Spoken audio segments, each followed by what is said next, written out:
Hey everyone, thank you for joining. My name is Chad Shimabukuro with Keller Williams Honolulu. We are broadcasting on a few, or streaming rather, on a few channels at once. I think 7 or 8 channels, Facebook and YouTube. So you may be watching it on a variety of different platforms. You're welcome to watch, take notes, chat with us. Whatever platform that you might be on, you may or may not see other people on it, but we can see everyone in total. So there's a bunch of people that will jump in. So if you have questions, don't hesitate to jump in and ask. We have Carrie, who is in the background. Thank you, Carrie, for being here as always and watching the chat. He'll take a look at things from behind the scenes.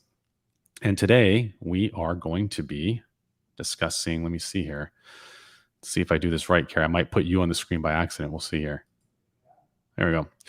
So today we're going to be discussing strategies of a purchase contract. It's really meant for real estate agents. Certainly within Keller Williams would make most sense because it's the standards that KW operates within. But if you are an agent that's outside of Keller Williams, there's still a ton of things that you can pick up, tips, tricks, things that you can learn. I always say this to people, but you always have to invest in yourself as a real estate agent. I think in our industry, a lot of real estate there's like with anything, right? There's good agents, there's bad agents, there's agents that invest in themselves and their own growth. And we really need to understand and really master how that purchase contract works to protect our client, whether you're representing a buyer or seller. But invest in yourself. If you aim for nothing, you're going to hit it every single time. So I always try to make it a point to grow a little bit, learn a little bit more. And also, when you're dealing with and working with a purchase contract and representing a buyer, it is like a chessboard. And you can strategize and make sure that you have your client's best interests represented on that chessboard, so to speak. So one way to look at it, one way to consider that when you're going over all these things. So we're going to discuss strategies of a purchase contract. If there are any buyers or any clients of mine or anyone else that's looking, you can still pick up things as well. I'm not going to go too deep on everything. It's more kind of high level, 30,000 foot, unless of course there's specific questions, and I'll dive deeper in as you need it. So let's get started. So what's the goal? The goal is to get a better understanding of the purchase contract. Some tips and tricks in terms of negotiations and how you're strategizing that purchase contract, how to stay out of trouble. I'll give you some resources and so forth. I absolutely recommend taking notes on anything that we do. In really any industry that you're in, attorneys will take notes when a client sits in front of them. A physician will take notes when a patient sits in front of them. Real estate agents are really no different. I've said this many times before to my own agents, but I think that our industry and I think that the state does us a disservice by calling us real estate salespeople. And certainly there's salesmanship involved in what we do. There's aspects of that, but salesmanship can apply in a lot of different industries. We don't sell cars, we don't sell shoes. And in those two examples, no knock on that for anyone who does or may, but there's no fiduciary responsibility in either of those type of transactions. Whereas with real estate, there is. There is a fiduciary responsibility. There's a legal tail, meaning that there is a statute of limitations in many capacities in terms of how you handle that transaction. And so we do things a little bit differently. I think that if you are a real estate agent in any firm, whether it's with KW or anywhere else, if you keep in mind that 15% of what we do is salesmanship and 85% of what we do is really advocacy, consultation, education, telling clients and explaining to clients what the risks are involved in any decision that they might make.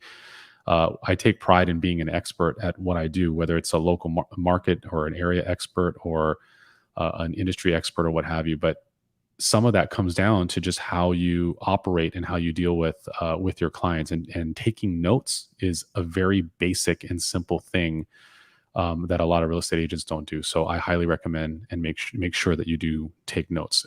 Plus, it logs in what their goals and priorities are.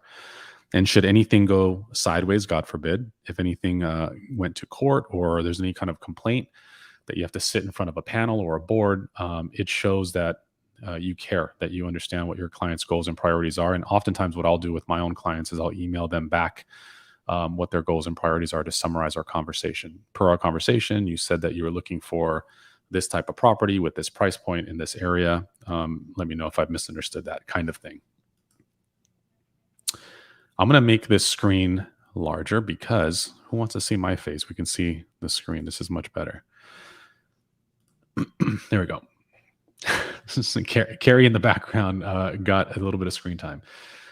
So when writing an offer, and again, some buyers, sellers, some clients, some people in the public may see this, which is fine. There's no hidden information or secret information here whatsoever, but it's helpful to know. If you're writing an offer and you're representing a buyer, the first thing that I recommend that you do is call the listing agent and ask some questions. I cannot tell you when I have a property that's listed, how often I just receive offers. And I'm like, did this person even see the property? I'm not even familiar with who this agent is, or I don't remember having any dialogue or conversation with them. And in real estate, like many industries, but especially real estate, especially in our local market here, connection is everything. Relationship is everything. So I highly recommend building and establishing that relationship when you go show a property. Be cordial, because you're not just selling your client on the benefits of home ownership, but you're also selling the listing agent on why they should choose you to be in transaction with. So I would recommend highly that you act professionally and do extra things as well. So when you call them, do you have any offers in hand? If so, how many? How strong are those offers? You'll get a variety of different responses. We have 3 offers in hand, or we have multiple offers, or what have you. But that just gives you an idea of what you're working with, what you might be competing with. The other question that I would ask certainly is, when are you presenting those offers to the seller? Because don't assume that it's going to be right away, or don't assume that the moment that you send that offer in, that the seller will have access to that. Besides price, what's important to the seller? I can't tell you how important this specific question is. If you choose to just only ask one question, I don't know why you would do that, but if you only could choose one question, ask that question. Besides price, what's important to the seller? The reason is because this is a negotiation. So you might have your client's best interest in mind, and the buyer has an agenda. They obviously want to get the property for a good deal and win out on other offers if there are any. The seller wants to sell the property for the highest price possible. There's 2 different agendas. There's 2 different goals. And what you want to do is remove the elephant in the room, which is the price. So besides the price, what's important to the seller? And I can't tell you how many times I've had that answer. Wow, no one's ever asked that question before. Well, what's important to the seller is, and they start naming 1, 2, 3, or 4 things. And in my mind, I'm like, wow, I cannot believe that no one's asked this question, because now I can structure the purchase contract so long as it meets my client, the buyer in this example, meets their goals and they're okay with that. We can structure it to accommodate the seller's preferences. So sometimes it's as simple as choosing the right escrow officer or escrow company. Sometimes it's a length of escrow. Sometimes it's some sort of contingency that they would like to add or to remove. But the fact that I'm asking, I'm communicating, I'm building a better relationship and a bond with the listing agent. So all those things are good things, but also then you can go back to the buyer and present a more well-crafted and curated offer, because you've already done a little bit of research. Then, of course, are there any pertinent items to disclose? And pertinent items would be things like, has it fallen out of escrow? These are things that you should have looked at, or you can see on the MLS. Is there any major issues or things that are wrong with the property that should be disclosed? Any material facts, those kind of things. And sometimes you're not going to even know what they are, if there are anything, until you actually go into escrow. That's okay. But if there's something that's glaring or a major issue, you want to ask. Don't assume that the listing agent will tell you, because many times they won't. So diving into the purchase contract, this is not intended to get boring, but sometimes if you're not in this industry, this could be. So A2 on the purchase contract, these are talking about specific portions of the purchase contract. The main thing, and I'm going to highlight it, is making sure that you don't leave blank areas. This purchase contract is it has specific instructions. It says it clearly on there. If you read if you ever decide to dive in and read the purchase contract, it says do not leave anything blank. So if it's not applicable, mark not applicable. If it is applicable, mark the appropriate checkbox. A2, which is the agency portion of that, just mark it as applicable as it should be. Here's a tip with regards to earnest money deposits. This is a great way, obviously, to negotiate the contract and show the strength of the offer. What I see so many different types of ways that people structure this. It's not a right or wrong thing, but you kind of want to use a little bit of savvy, a little bit of common sense, and some negotiation ability in it. I'll give you, for instance, if you have $10,000 initial deposit, and obviously the deposit amount should be appropriate to not only what the purchase price is, but also the type of financing. So if you're looking at a property that is 400,000 or 500,000 with a VA loan, it's appropriate to have a minimum of $1,000 initial deposit. I would say in this competitive market, you probably want to increase that a little bit. But if you have $1 million or $1.5 million purchase, $1,000, even if it were a VA loan, is probably a little bit too light. If you're not competing, which is why you want to ask this series of questions that I'd mentioned before, if you're not competing, that might be fine, because you don't want to compete with yourself. They may accept that offer if there's no other offers in hand. But assuming that you are competing, assuming that we're all operating within this very competitive market that we're in, if $10,000 is what the buyer and you have discussed that they're okay with submitting as an initial deposit, why put all 10,000 down at once? And the reason I pose it that way is because if you part ways with, if anything goes sideways in that transaction, and you end up canceling, the buyer ends up canceling legitimately for a contingency that they're allowed to cancel for. In this market, in this particular state of Hawaii, is all parties have to agree on how the disbursement of that earnest money is handled. So, in other words, if the buyer says I'm canceling due to the findings of the home inspection, which is very typical, and the seller says no, I disagree, even though the buyer was operating within the appropriate time frame, then escrow does not release those funds.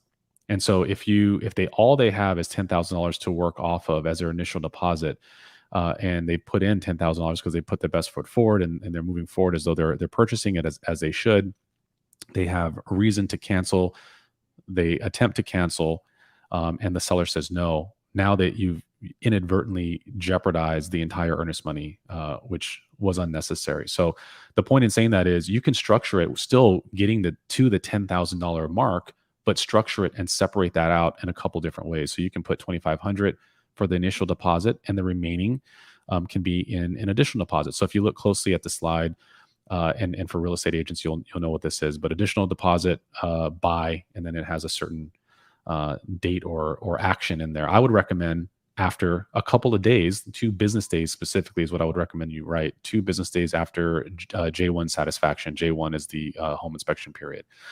The reason why is because if there is going to be a cancellation of escrow, I would say 70% plus of the time, it's going to be a result of the findings of the home inspection. So, which is fine. That's the buyer's right. That's what it's for. It's due diligence. The buyer absolutely has a right to do that. But what you're doing in separating that out, 2,500, 7,500, or I would say 1,000 to 9,000 is probably not the good ratio, because you still want to show a strength of offer. You can split it up 5,000, 5,000, or whatever that earnest money is. But by splitting it up and having the remaining or the bulk of that earnest money deposit being deposited after the time frame that most cancellations occur, you're really well protecting your buyer. So that's a good strategy to have. So in C1, in the purchase contract, again, I'm speaking to Hawaii's purchase contract. In S2 of the purchase contract, which is towards the latter part of the contract, of our 14-page contract, it does address that the contract is assumed to be in Hawaii Standard Time. But because Hawaii houses military, it houses a lot of retirees and people that are relocating, whether it be for job or corporate or whatever that might look like, I never want to cause inadvertently any kind of confusion. So sometimes it's just going above and beyond. What I would recommend highly is in C1, which is the expiration date of the offer. In the time frame area, I always put HST, which is Hawaii Standard Time, on purpose because, again, while the contract provides that information, I wouldn't assume that the other agent on the other side or their client is even aware of that. So I want to go above and beyond to make sure. I've addressed C2, the 2 days after J1 satisfaction. That's an example of that. I see a lot of agents kind of shortcutting it, and they'll put 2 biz days, BIZ. Uh, I don't recommend doing that. This is a legal binding contract, and if ever you got to go to court, it really reflects on your professionalism or lack thereof by abbreviating in unnecessary ways like that. You want to make sure that you act appropriately, you act as a professional, and more importantly, you're just write it out. There's room to write it out. It's not that difficult to do so. D1, which is addenda that is applicable to the purchase contract. If you read the highlight, it specifies to if it doesn't apply, write in NA if it's not applicable. Oftentimes, I'll see real estate agents put an X of things that are applicable, and everything else is left blank. Here's where you run into an issue with that is if you're dealing with someone that's unscrupulous or malicious on the other side of that transaction, be it a seller, be it another party, be it the cooperating agent, whomever that might be. If you leave it blank, you leave an opportunity for someone to fill in whatever it is that they want to fill in by pen or typing over it with in a computer typewriter, whatever that looks like. So why even put yourself in that position? Just X out that. When I say X out, I mean NA or X, depending on if it's applicable or not. To fill in the blank. It clearly states to do so. Agents tend to not read instructions, but it states that in there. So please do that.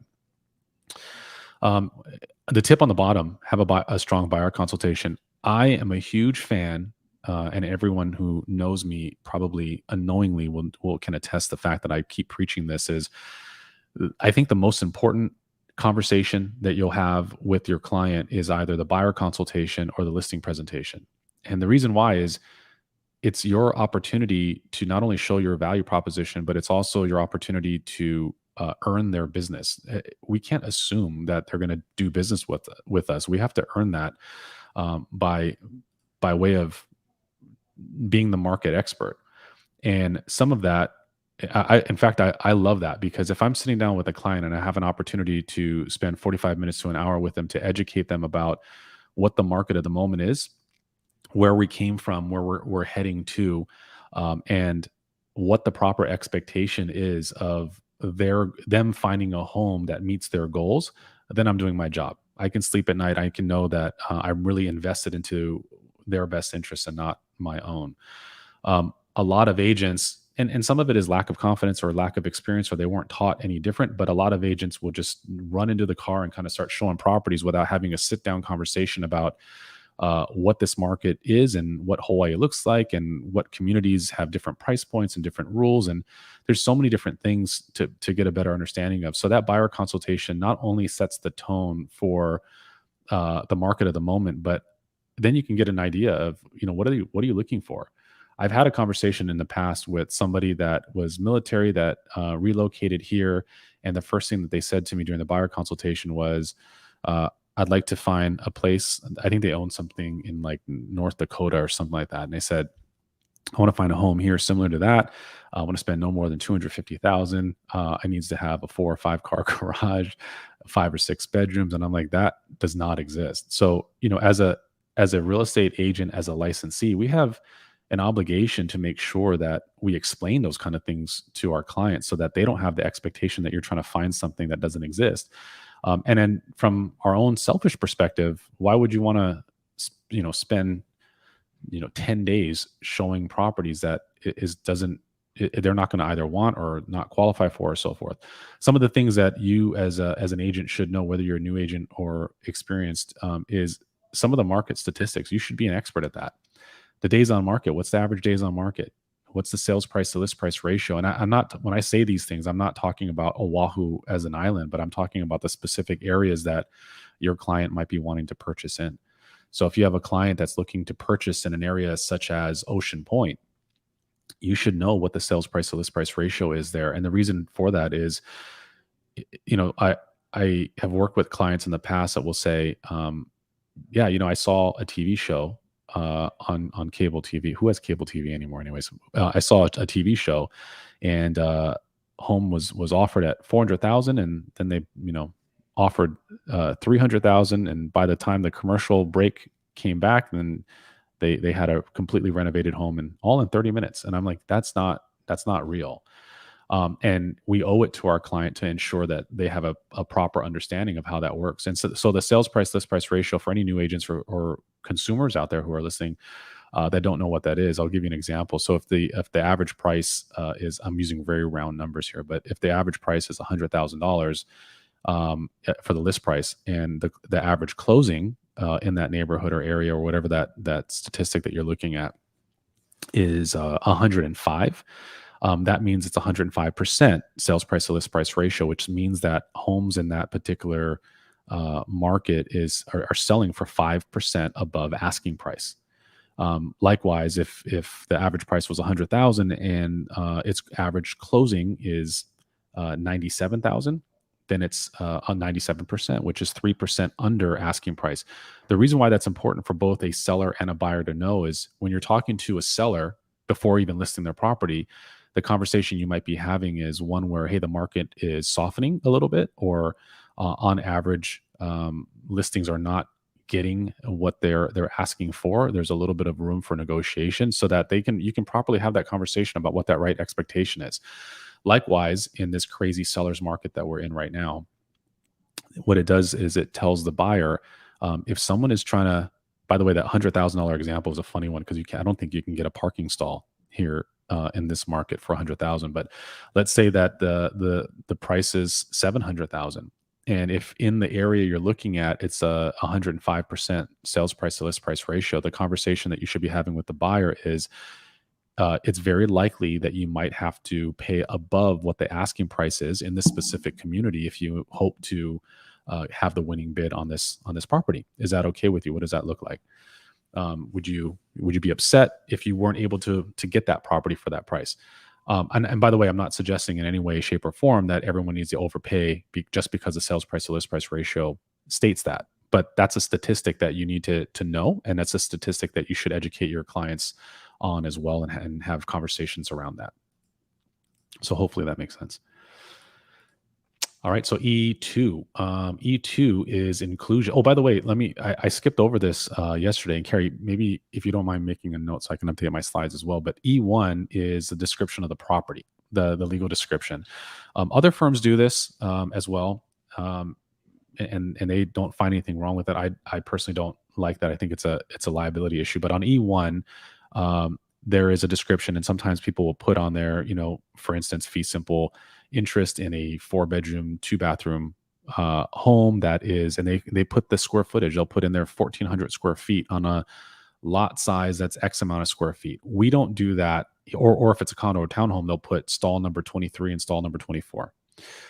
The reason why I don't recommend doing that, and again, if you are watching and you're with a different firm, check with your BIC, check with your broker, check with your principal broker. I'm speaking kind of a general advice, and certainly absolutely a standard for KW agents. But the reason why is because you're creating a potential liability. So what if, for instance, you put on there 1,400 square foot because however you got that information, maybe it's from public record, which is where you're pulling it from. But at the end of the day, the appraiser went out there and took a different square footage that happens to be a little bit less. You could obviously defer back to the sources of that information, but I wouldn't even get into that. So what I rely on is just the address and the simple description of it, leaving out square footage, leaving out things like zoning. I've even seen people put the actual tax dollar amount on there, and that information, I would not put that information in there. That's not applicable. It shouldn't go there anyways. And with regards to condos and townhomes, when you put a stall number, just know that in many cases, I would say a vast majority, the stall is not deeded with the property when it conveys. So what that means is it's a common area that the HOA can, if they wanted to, and they don't typically do it, but you don't want to rely on that. You want to be safe. But they can reassign stalls. Or if someone has if some clients have a weird thing about numbers, what if they didn't physically move the stall around, but they reassigned the number? So they went from stall 10 to stall 13, and that client has a superstition around that number. You're just getting yourself into a whole thing, and I just wouldn't put it in there. So I would keep it simple. Okay, so moving back to E2. E2 is the inclusion area of the purchase contract. Inclusions are things like the items that are supposed to convey with the property, dishwasher, air conditioning, and so forth. Same thing applies, as I mentioned before. If it's not applicable, put NA. There's a section, as you guys can see on the screen, in section E2 where it says other, and there's 4 different things in there you can put in there. One of the things kind of by standard that I would always recommend is if attached, as attached. That's just as a common sense that if it's a fixture, sometimes if you don't put certain things in there, people could remove things. One thing that I see most often is the TV mounts. Like when people mount a TV on a wall, you have to decide how you want that either removed or left on there. What I typically would advise a buyer, and again, we have the duty of instruction, so we want to make sure that we're consulting with our client as well and finding out what their goals are and their desires are. But what you don't want is just to assume like, oh, just go ahead and take it down and remove it. Because what if they leave a hole, and then you're like, hey, you left this hole here, and they're going to come back and say, well, you asked us to remove it. So be real cautious, and you have to almost make everything that you're doing as though you're speaking to a child. Not to suggest that your counterpart or the cooperating agent is a child, but you got to be real clear and real specific as to what your goals are, your intentions are, and what your hopeful outcome is in that transaction, and the instructions that you're giving to either side. E3. This is the photovoltaic or PV system. A lot of people think that this is just for leased systems because it says leased systems on it, but it also says other. I would recommend that you use this section, whether it's leased or owned. And the reason why, there's so many different types of contracts for PV. Some of it have maintenance agreements, some of it has a buyout at the end. There's all kinds of different things. So what you want to make sure of is, even though it's not a lease, it might be owned or something to that effect, you want to make sure that the seller provides any and all information they have on this particular system so that your clients have the opportunity to review it. Because what if there's something in there that they don't like? What if the seller said, yo, this is a brand new system, I just bought it 2 years ago, and it has a shelf life of 20 years or whatever it is, and you think that it's fully owned, but there is an annual fee that's involved for the maintenance, and if you don't do it, it voids the warranty. That's an exact situation that I've seen before, and one that the buyer would be very unhappy with if you didn't provide them the information so they can review it, accept it, or cancel altogether. And you want to make sure that you provide them the right to do so. And eliminating this area altogether would remove their ability to cancel. E4, and this is rare, but it comes up every now and again. Inclusion of furnishings. A couple things on this is, you want to make sure that if any furnishings are going to be conveyed with the property, check with the lender. Is there financing involved? If there is, you got to make sure you handle this the right way, because as soon as the lender sees this, they may assume, just because lenders tend to do that, is assume that there might be some value that might convey with it. So they may require some documentation or additional addenda that specifies that the furnishings are transferred or purchased outside of closing, or at no value, or whatever that is. Another little tip is, if you do have furniture, and it could be for a vacation rental, or it could be a condotel, that's very typical that furniture does convey. Take photos of it. Be as detailed as possible. I cannot tell you, I hate to say this, but I can't tell you how many times I've seen a seller or a listing agent switch furniture around because they're like, they don't care. We're going to take the nice dining room table and leave them the junky one, or we're going to take the fine art and the painting or what have you that they thought they were going to get, and we're going to switch it out with something else. Don't do that. Make sure that you protect your client, the buyer in this case. That's the perspective we're looking at it through. Take photos, document it. If it's appliances, I even go so far as to take a photo of the serial number. So E4 is the furnishings. F2 is the closing. So what you'll see here is oftentimes people will do one of two things, in my experience, is they'll put on there within 30 days or within 45 days of acceptance. That's pretty typical. Or they'll put a hard date. One thing I would just caution you, the hard date, like when I say a hard date, I mean like, October 25th, 2021. It's not that you shouldn't do that, but be very cautious, because what if you're dealing with a seller that's on the mainland, or someone that's relocated, or whatever the case is? If that's the case, in that negotiation process, assuming that you sent the offer out, they've taken 2, maybe 3 days to review that offer, they've generated a counter, they've sent it back to you, you're reviewing that counter, you've already burned through, 3 at minimum, maybe even 5 or 6 days of your hard date. So the date may not have changed. It's still October 25th if you weren't if neither party changed it in the counter. But be very cautious when you're using hard dates. There's got to be a specific reason. Maybe it's a tax issue. Maybe if it's a move out issue. Maybe it's an arrival issue, in terms of if your client is military coming in or going out, or whatever the case is. What I always recommend doing as a safety net is put days, because within 30 days or within 45 days of acceptance is a much easier target to work within. That's talking about, it's a moving target based upon when all parties agree and fully execute the contract. So that's a far safer way to go.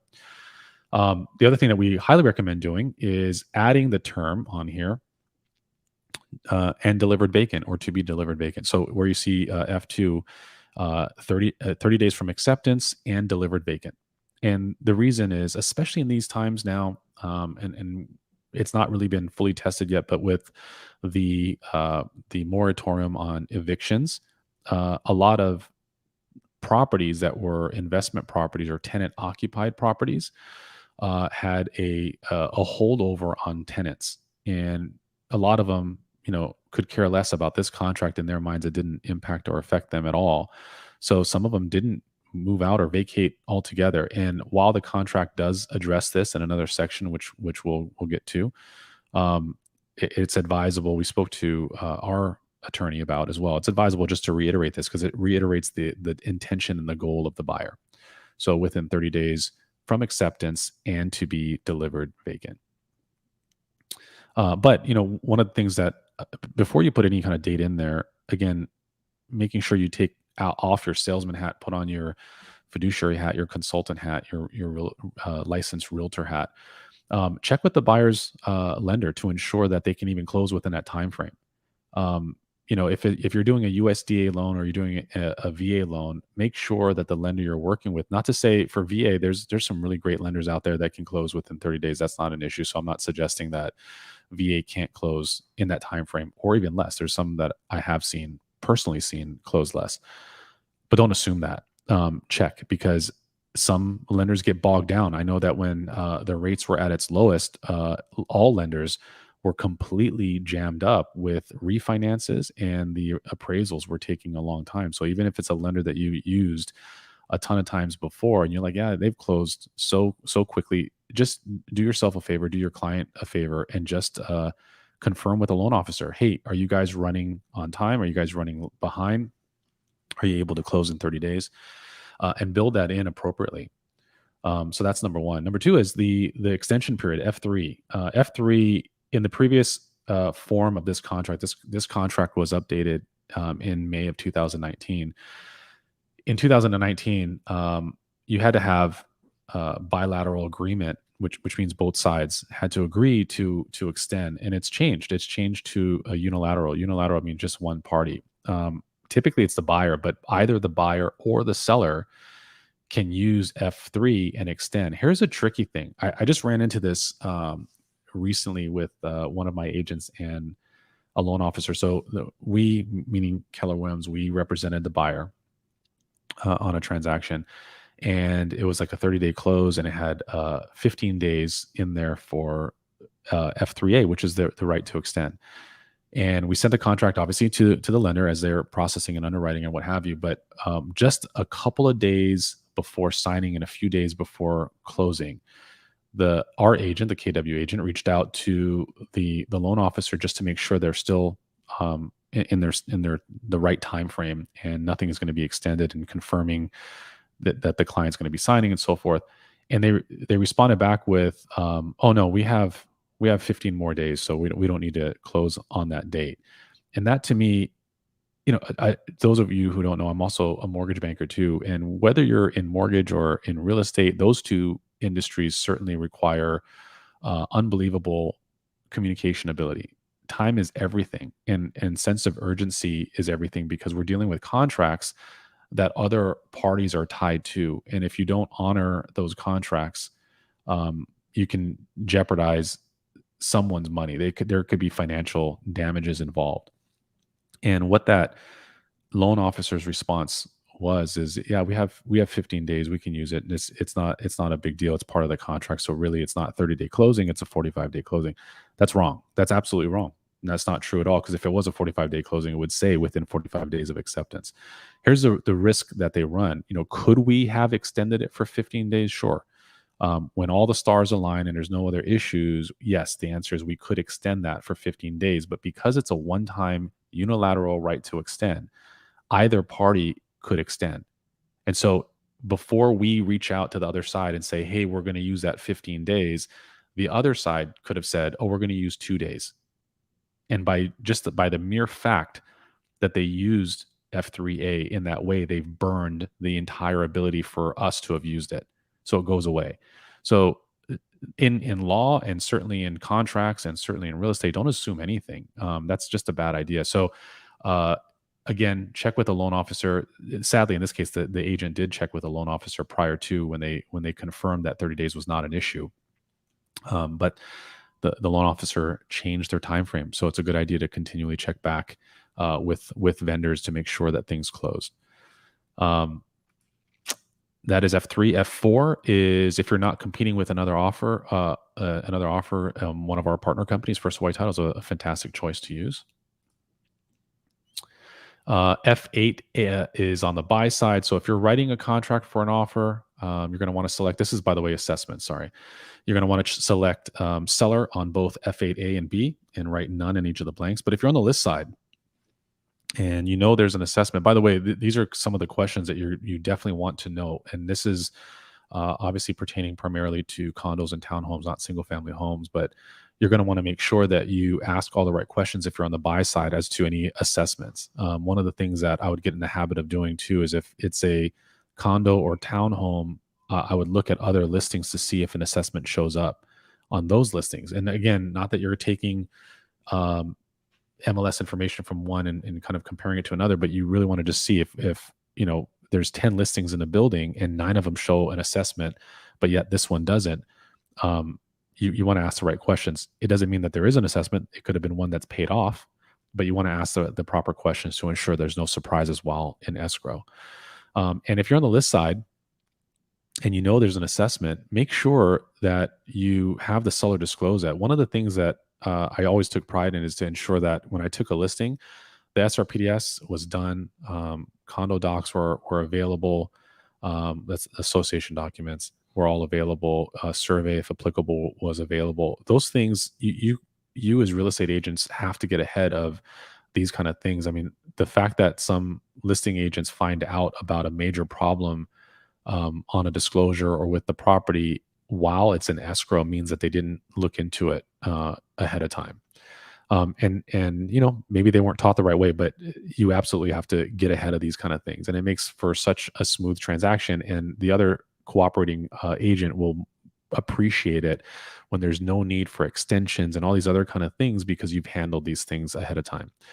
So again, if you're on the list side and you know that the seller has an assessment, make sure that you note it here and how, or counter if you're countering this a purchase contract that you're receiving. Make sure that it's noted on the SRPDS. Hopefully that SRPDS is already provided to the buy side. I would even suggest putting it in the MLS supplement section. On the buy side, though, you want to make sure that how is that going to be handled? Is it going to be prorated? Is it going to be taken care of entirely by the seller? If you are aware of these, I would not only mark it in here in the F8 section, but I would also put it in section Q on how you intend on handling it too. Moving on to F12, keys of the property. Per this new contract, the new iteration of the contract, is only one set of keys are provided. So if you need more keys, I would highly recommend putting that information into E2. E2 is the inclusions.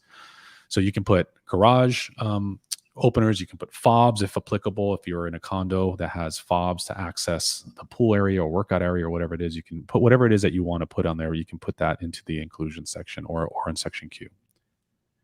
H1. H1 is on the buy side, make sure that you're entering the type of proof of funds. And so here's the long and short of it. If you have the purchase contract in front of you, if you refer to it later, if you're just kind of listening to this, H1, it says on there, bank statement, verification from depository financial institution or other. So you can check, basically any three of those things or what have you. I oftentimes see real estate agents select bank statement. I see that all the time. I don't recommend doing that. There's a variety of reasons why. One is if you should not be sending things unredacted to another side, because then you open up the possibility of a malicious individual having your client's personal information. The other thing too is I don't want my client's personal information, to be honest with you. I leave that to the lender. Lenders have to operate by a certain set of standards to protect the data of clients. In real estate, we're not held to that same high level of standards. I would rather not even touch that if I don't have to. I'd rather the lender do that. Verification from depository financial institution, similar thing. That's easier. That's just usually a letter from the bank that says how much money you have in the bank. But here's the other reason why for bank statement and for the verification of depository financial institution is they will give you the exact amount that the client has. And so when we're talking about negotiation, this is part of this is strategies of a PC. It's part of negotiation. Let's say that your client is offering on a property and maybe that property is overpriced, which is not uncommon in this market, but let's say it's overpriced. It's overpriced by 30,000 and you're kind of negotiating back and forth with an appraisal clause, an escalation clause, and all these other kind of things. If you submit a bank statement and that bank statement has, $300,000 that's in it, you might not have helped your client with regards to protecting their ability to negotiate because you've shown kind of all your cards. So when it comes down to further negotiation, if there is any or whatever the case is, and the seller knows how much money that the buyer has, that could, not always will, but it could impact the negotiation. Same thing with verification. While it's not as detailed with all the transactions, it has the total amount. What I would recommend, I certainly recommend to all my agents, but what you should prefer, what would be helpful to the buyer is just put on their proof of funds from buyer's lender. This is again assuming that the buyer has a lender. So if they're paying cash, it's a different thing altogether. But not very many transactions are all cash. So proof of funds from buyer's lender means that the lender is just saying we reviewed the buyer's assets and their portfolio and all their documentation, and we can state with certainty that they have enough funds to close. There's no dollar amount that's being stated. And there's no providing of confidential or private documents. So that's by far and away, that's the best way to go. That's again, if you're on the buy side. So I say this kind of often, attorneys, real estate agents will oftentimes give contrary advice depending on who we're representing, if we're representing a buyer or seller. So that's my advice if we're representing a buyer. If on the list side though, so we're representing a seller and someone sends you over a purchase contract and it has proof of funds from buyer's lender, you can accept that. That's not detrimental. It's not a huge deal. But oftentimes I would counter back and say, no, I want the bank statement because yes, I am trying to see their hand if I'm playing poker, using a poker analogy. So it depends on who we're representing and what's best suited. And it is a negotiation. So you give some, you take some. So it kind of depends on what's important. But in certain circumstances, not a big deal. In other circumstances, huge deal. So just know your client's goals and priorities and understand the whole situation so that you can properly handle these kind of negotiations.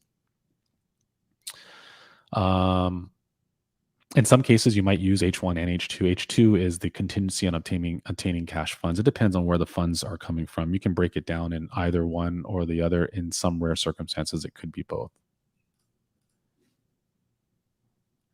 Moving to seller disclosure. So I1B, and I was gonna make this larger, but you really can't make it larger. Sorry about that. So seller disclosure. This is the SRPDS. The SRPDS, the seller disclosure, is not it's required by law. There's a statute, 508D, that requires sellers to disclose any material facts that they're aware of the property. Oftentimes, I'll see real estate agents use 10 days or around that amount of time, 7 days, 10 days, for I-1. Here's why that's not a good idea, in my opinion. I want to make that as short as possible.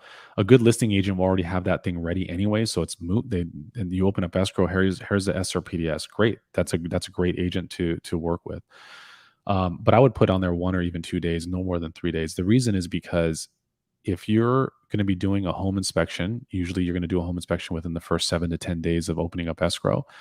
Ideally, what you're going to want to have as an agent, and if any consumers or clients or buyers are seeing this as well, this is a helpful hint on how you can talk to or speak with your agent about some of your goals. Ideally, you're going to want to have the seller's disclosure in your hand um, within a couple of days so that you can thoroughly review it. You can ask questions of the seller. You can say, hey, I noticed that you installed a brand new AC unit. Do you have the receipts for that? Or if it's a split system, was that installed by a licensed professional? Is there a warranty that comes with that that's transferable? All those questions are super important because when you have that, or I gave you information on installation, but what if it was repairs? What if there was a leak that every year when it rains super hard around a certain time of year, there's in the corner of the roof, it leaks. But don't worry, it's not a big deal. We've already had it fixed. That's kind of, some people's position on it. But what you want to have is you want to have that information so you can provide that SRPDS to the home inspector, so the home inspector can pay special attention to problem areas. And that's you doing your job and really looking out for the buyer. So don't make that longer. I've literally seen a home inspection period of 7 days, and I've seen the seller disclosure of 10. That means that you're going to get the seller disclosure in the worst case scenarios of each. You're going to get the seller disclosure after you do the home inspection.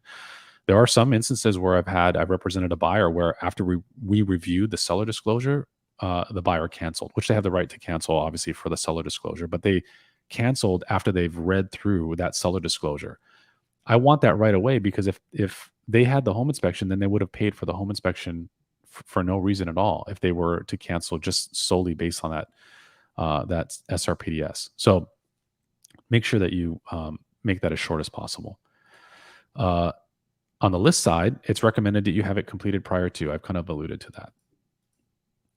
On I-2, I-2 is the amended disclosure. So same exact thought process on I-2. An amended disclosure, by the way, for consumers or for newer agents that might be listening, is the initial disclosure. Here you go. I'll open up escrow hopefully within a day or two. Here's a seller's disclosure of anything and everything that they know about the property, good, bad, and indifferent. Upgrades and repairs and replacements and so on and so forth. It's a 5-page document that allows a lot of data and information. By the way, I'm told that that document is also growing in length and it's going to be longer in pages as well.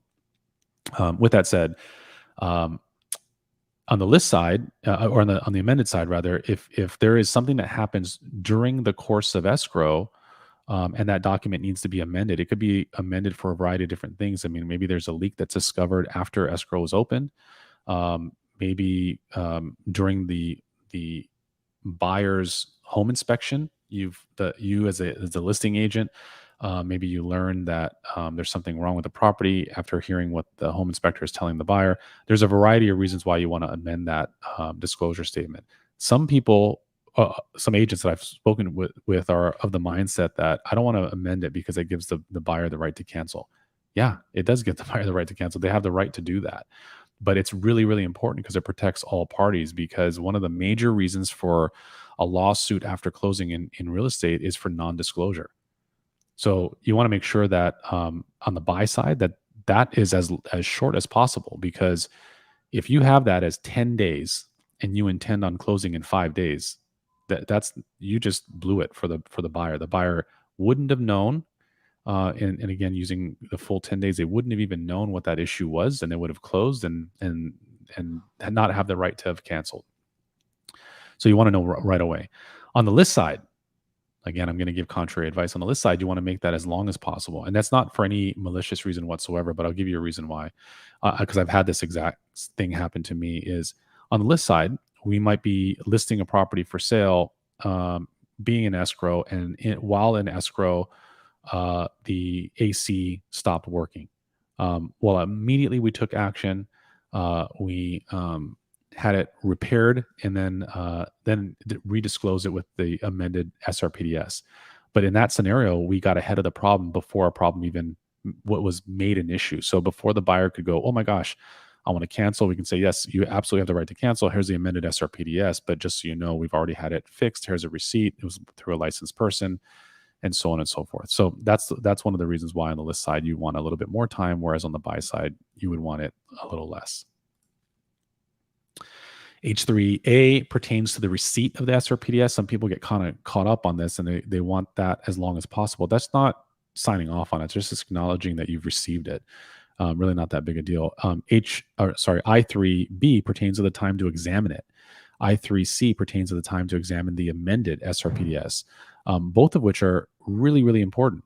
And I see this 3 days, 5 days. That's not long enough. I'll be honest with you, especially an amended one. An amended one means that something happened or it's something that the seller wasn't aware of. It was either discovered during the home inspection period or it's something that happened that changed while in escrow.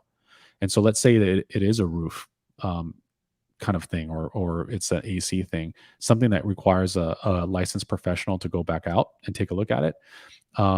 If you have it as 3 days or 5 days, how often, especially in Hawaii, have you called a roofer or a licensed contractor or anything and they go, sure, I'm not doing anything at all. I was just sitting around hoping that you'd call me. I'm headed over right now. That never happens. They're usually like, I'm booked out 2 weeks, 3 weeks. So you want to make it as long as possible so you have the opportunity to try to have a remedy or solution for your client. A tip, write I3C with 15 days for the benefit of the buyer. So that's on that other section there. I3 is seller driven primarily, and I4 is buyer driven. As it states on there, you can read the contract yourself. Lead-based paint. I think a lot of people, this is what I've seen recently, and I don't know if it's new agents or just people kind of rushing through because of the market and how hot and how crazy it is. But you can't avoid this. This is a federal requirement. So the EPA requires that any property that's built 1978 or earlier have a lead-based paint disclosure attached to it. It is something to be taken seriously. I highly recommend that you follow all the steps involved in that document. I usually go the extra step too and provide them a copy of the EPA handout, which you can Google.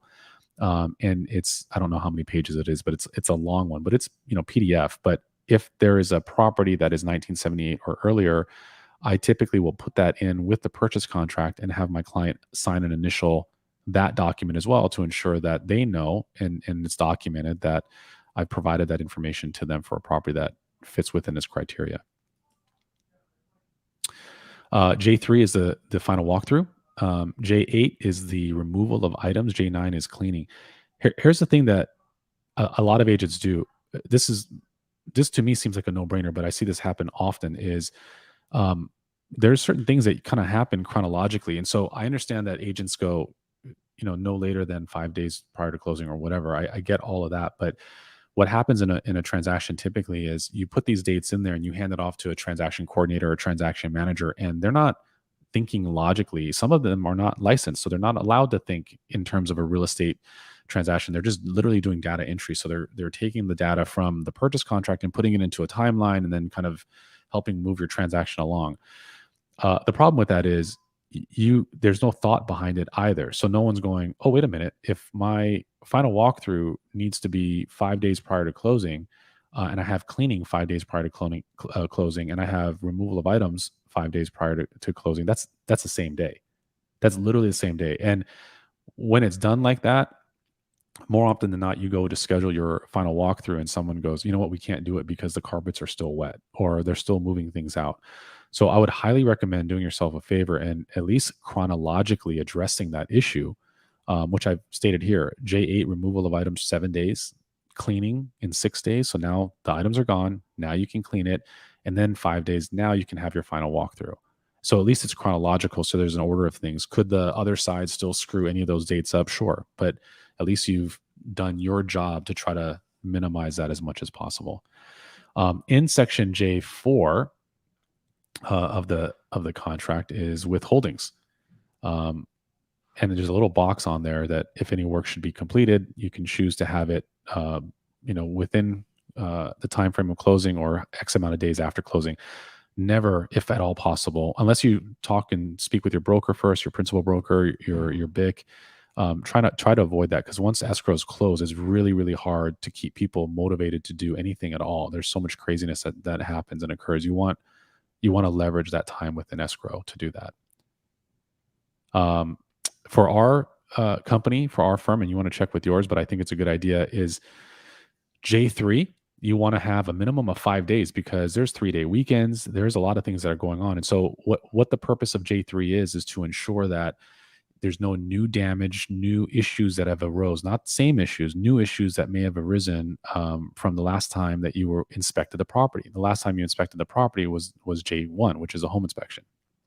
So perfect example that I had in one of my transactions was everything was fine with the property. We did J1, we did the home inspection, it was great.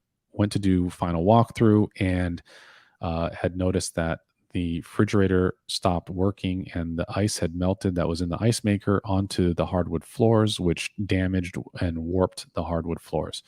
The home was, I don't know, 20 something years old, and that style of flooring was discontinued, which meant that even though the damage was relegated to about 12 inches, the entire floor had to be replaced. So it was to the tune of like $28,000 or something like that. That's a major issue, right? That's a huge problem. Fortunately, that was covered under the seller's home insurance, but we had enough time to act. So we had enough time to call them and to get an assessment and to file the claim and all these other kind of things. If you have it, I've literally seen people do the J3, which is the final walkthrough, 1 day before closing, 2 days, 3 days. Don't do that to yourself. That's causing so much potential headache, especially when you're on the buy side. Now, this is contrary advice time. If you're on the list side, you could care less. So if you're on the listing and they come to you and say that there's a 1 day J1, okay. The J1 benefits the buyer. It doesn't benefit the seller. So again, we want to cooperate well. That's why I'm doing this, so that I can tell all agents how this works, so they should know. But it is not your job to protect the buyer when you represent the seller, and vice versa. So agents, invest in yourself, learn the contract, treat it with respect, and treat it like a chessboard, and hopefully you can better maneuver and negotiate. J8, there's a little, or J9, there's a little box, entire property professionally cleaned. I would highly recommend on the buy side, explaining to the client, what is your intention? Do you want the gutters clean? Do you want those kind of things? If you want that, address that in section Q. I don't ever want to mislead or trick anyone into thinking the entire property should be clean. The problem is that entire property professionally clean, legally, the entire property means the entire property inside and out. If you're on the list side and you have an offer that comes in, that box is checked for entire property, I would absolutely delete that and strike that and remove that and say interior property, if in fact that's what your intention is. But more importantly than that, what I would recommend, to be quite honest with you, which we typically try to do as much as possible, is whether you're on the buy side or list side, just negotiate a credit in lieu of cleaning. Again, there's circumstances why a buyer would want to have it cleaned instead of dealing with it on their own. But for all intents and purposes, especially with people's, it's so subjective whether something's been cleaned to someone's standards or not. I've had professional companies come in and do a cleaning, and the buyer goes in and does like a white glove inspection, and for the most part, everything's pretty clean. But if the cleaning was done, too far out, and it's in an area that has jealousies and dust and wind are coming in, and the buyer kind of does a white glove inspection and notices there's some dust on their finger, I've had people be super irate because they're not confident and satisfied with the cleaning. So one thing that makes it much easier is just to negotiate that out. K1 it's not really used on Oahu. That's staking only. K2 is used. That's survey. Is not necessary, obviously, for condo or townhomes. Depends on if it's some CPRs, yes, many no. Certainly for single family residences. And oftentimes what you see, let me back this up. Oftentimes what you see in our market now is, because the market's so hot, people will accept an existing survey.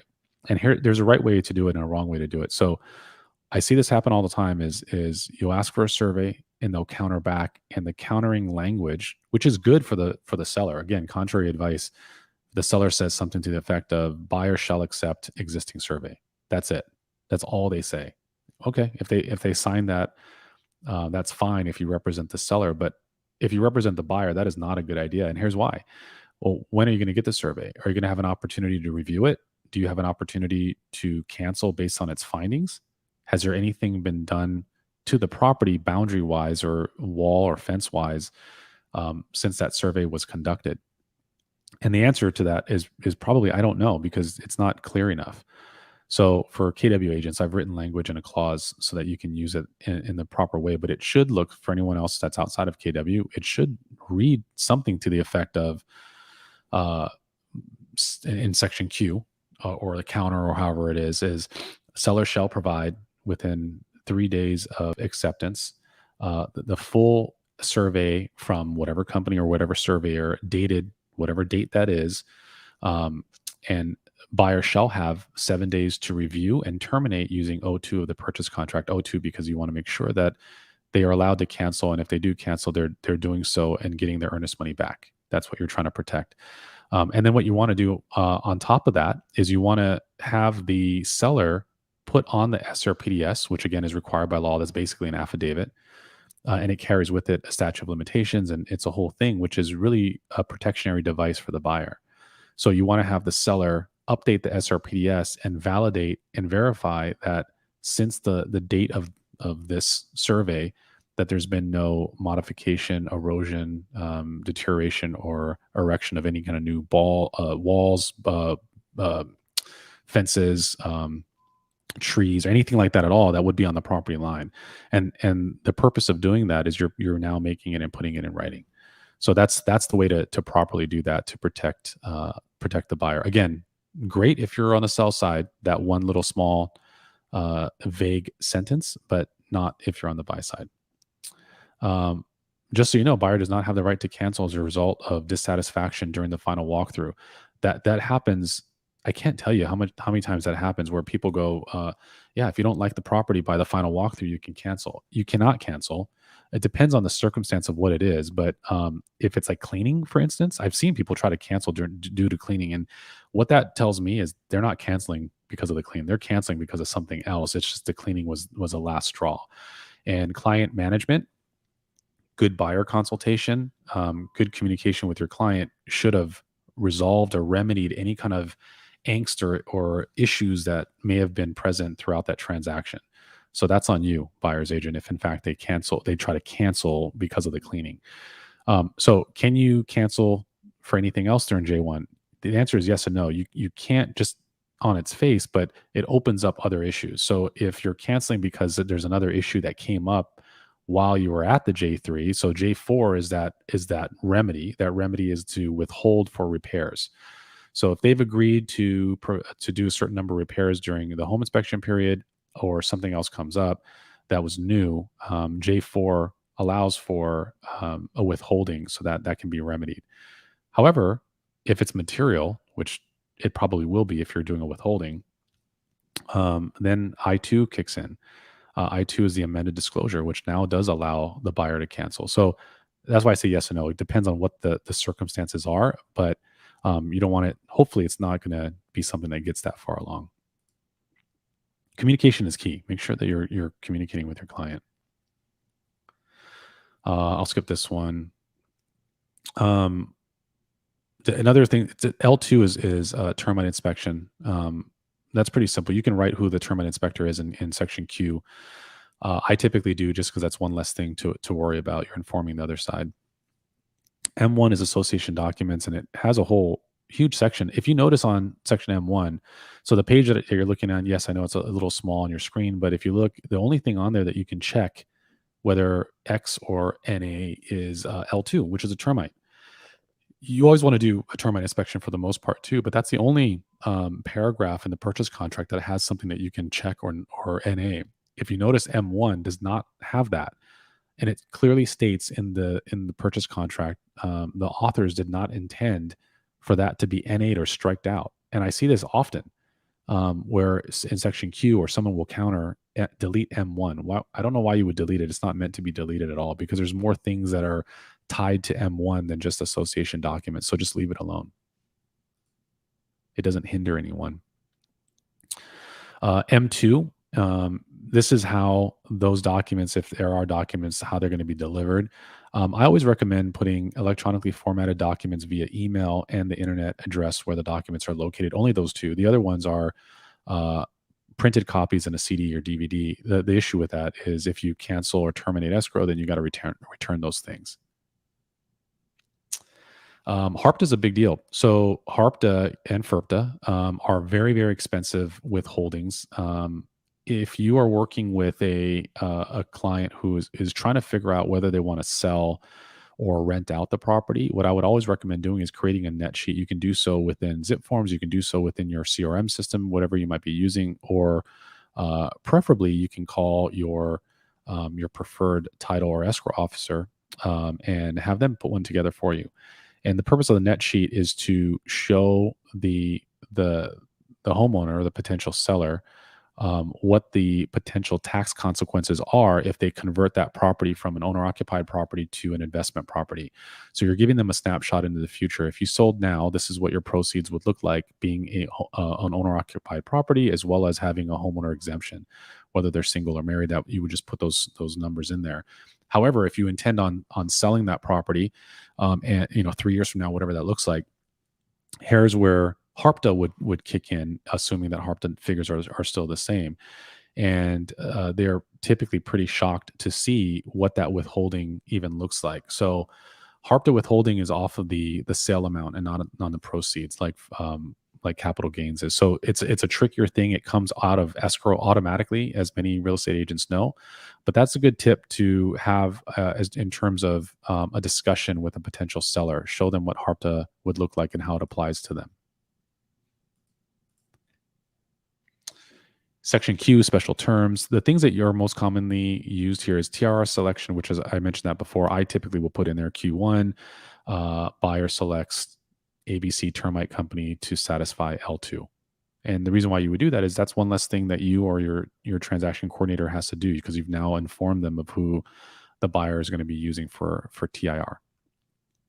Building permit package. If you're even requesting one, in some cases you may want to, especially if the seller says, "Oh no, these are permitted," but yet you pull it up on public record, it doesn't appear to be permitted. You might want to ask for a building permit package, or if you think something is a little wonky with what they've done with the property, you can request that. And that would go here in section Q. Escalation clauses, appraisal clauses, all kinds of clauses. If you're with KW, we have written all of them for you so that you don't have to do that and don't do that on your own. Just go to Zip Forms and go to global clauses. If you're not with KW, call and ask your broker, because they're probably going to have approved language that they're okay with. But real estate agents shouldn't be doing that entirely on their own. This is internal. It's our own internal policy, but I will say this because a lot of agents don't understand this. But the broker signature reviewed by, that little box on the very bottom, that's, you're looking at page 14 of the purchase contract, or page 2 of the counter, that's reserved for rejections only, because it follows the spirit of the law. That is not a new law. In fact, here's the law. It's HAR 16993J. And it basically states that, this law is not, as I mentioned, it's not a new thing. I'm licensed in 18 states. And so it's in most places that I'm licensed in. I don't know if it's in all 50 states, but back in the day, by the way, Carrie, do you know that I've been doing this so long now, I can actually say it back. I'm now authorized to say back in the day. Back in the day, when you would reject, or seller would reject an offer, you would write on the face of the purchase contract, rejected, and you would send it back. You would fax it back to the other side. And it wasn't insulting. That was just how you would formalize and make known that it's being rejected.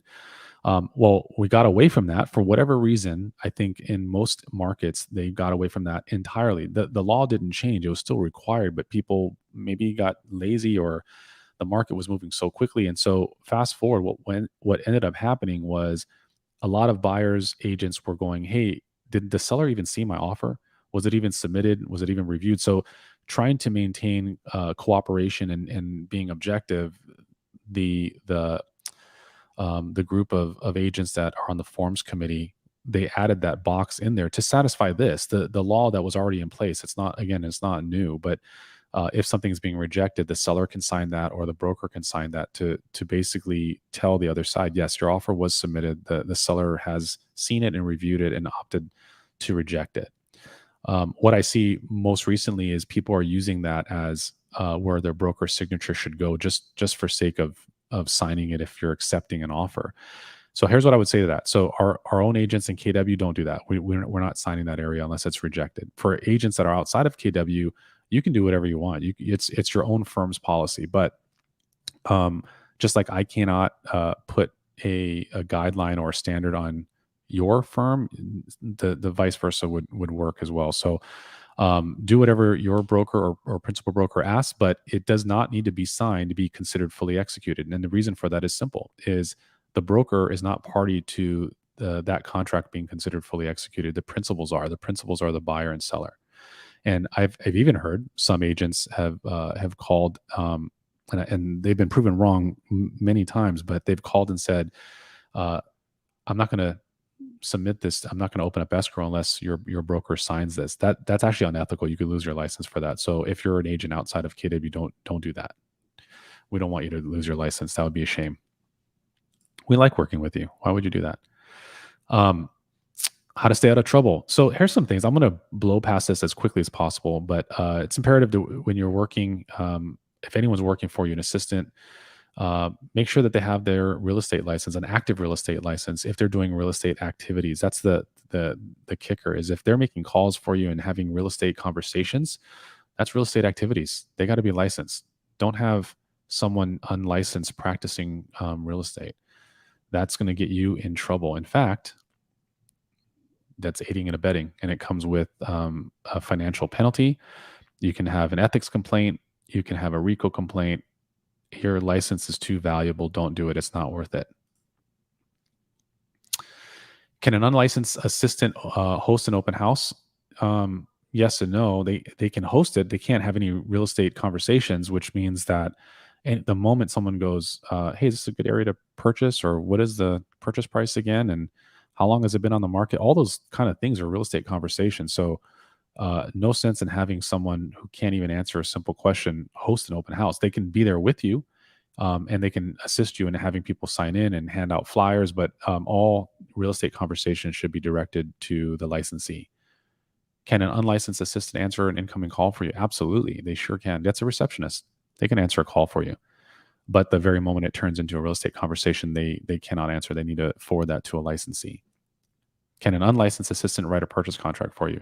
They cannot write a purchase contract derived from themselves. There's data entry that's allowed within a certain limited capacity, but they, and I hate to say it like this, but they cannot think for themselves. They cannot, create anything on their own whatsoever, any shape or form, because that takes a license to do that. Stay in your lane. A lot of real estate agents want to be the expert in everything, whether it's tax law, interior design, appraisals. If you're not licensed in an area, don't even comment on it. There's so many professionals and partners that we deal with on a regular basis.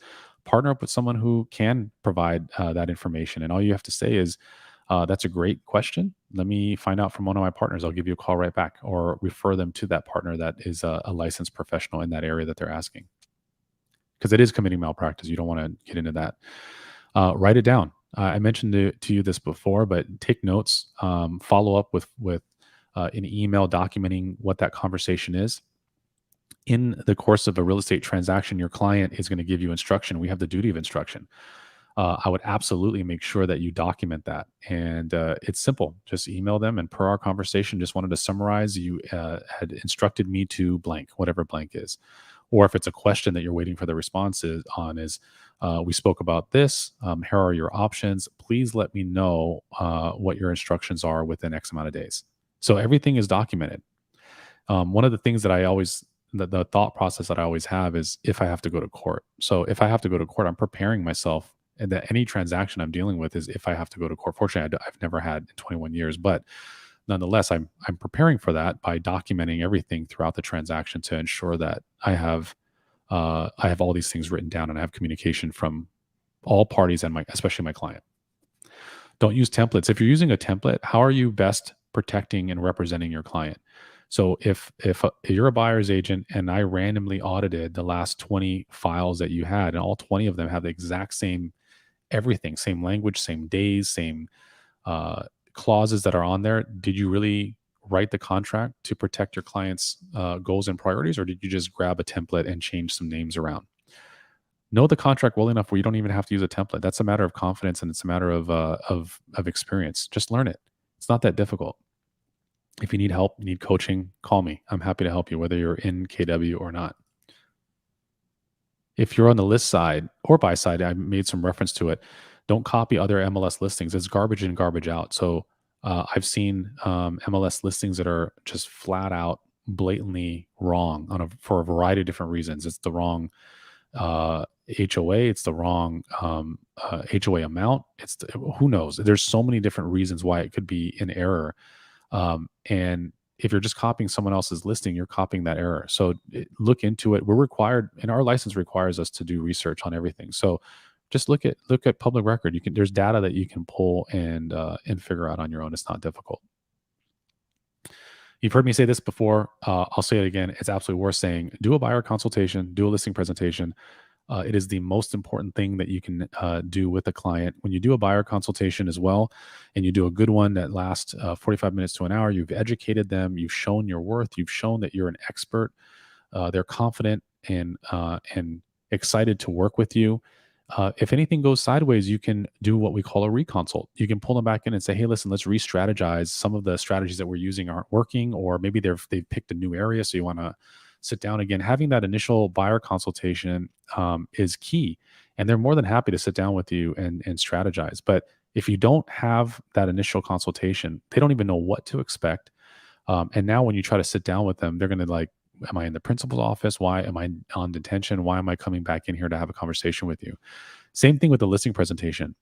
Go over what to expect, what the market is doing right now. Really pour into your clients and earn your worth. I think good real estate agents clients are more than happy to have and pay because they are true experts in what they do. Addendum versus amendment, when to use each. An amendment is to alter or change the contract, especially after it's executed. An addendum is typically something you're adding to the contract prior to full execution. Pretty simple, but if you're outside of KW, you can ask your broker what they prefer to use, but that's certainly the standard with us. We follow the spirit of the law and the definition of how it's used. Countering. So this one is a little funny because I see it all over. First of all, if you have a purchase contract and you're countering, you're not rejecting the purchase contract. You're accepting it, but with a counter. There's an area in section T of the purchase contract that allows for that. You can counter, accept, or reject. You don't need to sign that box on the bottom. It's not a rejection. But if you're countering and that counter now, whatever that expiration date on the counter will supersede the expiration date that's on the purchase contract. But for clarity's sake, you could revive, so to speak, that date that's on the purchase contract. You never want to have confusion.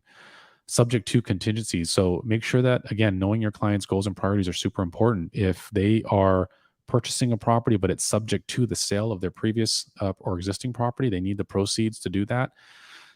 Make sure that you state that in the purchase contract and make sure that you have the appropriate addenda if your firm allows for that. Certainly KW does, but make sure you have that in there because you're protecting your clients' goals and priorities in their best interest by ensuring that they're protected. They don't have to move forward with this purchase if this doesn't happen or that doesn't happen or whatever it is. There's a variety of different reasons why you might have a contingency. It could be 1031, it could be subject to replacement property, contingent sale, so forth. Closing the windows. All that I mean by this is, when you look at the purchase contract, it heavily, heavily, heavily favors the buyer. So when you're writing a purchase contract up, you're going to write it obviously in favor of the buyer. If you're on the list side, I can't even imagine. I think maybe this is one time ever in my career that I've accepted an offer when I'm on the list side, accepted the offer as is without countering, because more than likely that offer is being written to the benefit of the buyer. So why wouldn't you want to counter? to make sure that you close some windows, so to speak, and closing some days or shortening the days on the contingencies for either side. And again, viewing the contract as a chessboard, you can now better and further negotiate and know where you can insert certain contingencies or remove certain things, or have a little bit more tolerance or flexibility on other things too. So, really important stuff to know, guys. But that's it. That brings us to an end. Carrie, no questions, all right? Awesome. Thank you so much. I appreciate you guys taking the time to jump in. This will live in perpetuity, so this will be on all the channels on Facebook and on YouTube. So if you want to refer to it later, please do. And thank you so much for taking the time. I'm here for everyone, whether you're with our firm or not. If you have questions about anything, whether it's coaching stuff on real estate, mindset stuff, whether it's contract stuff, which I love, I am here for all of you guys. Feel free to reach out to me, and I will talk to you soon. Good luck.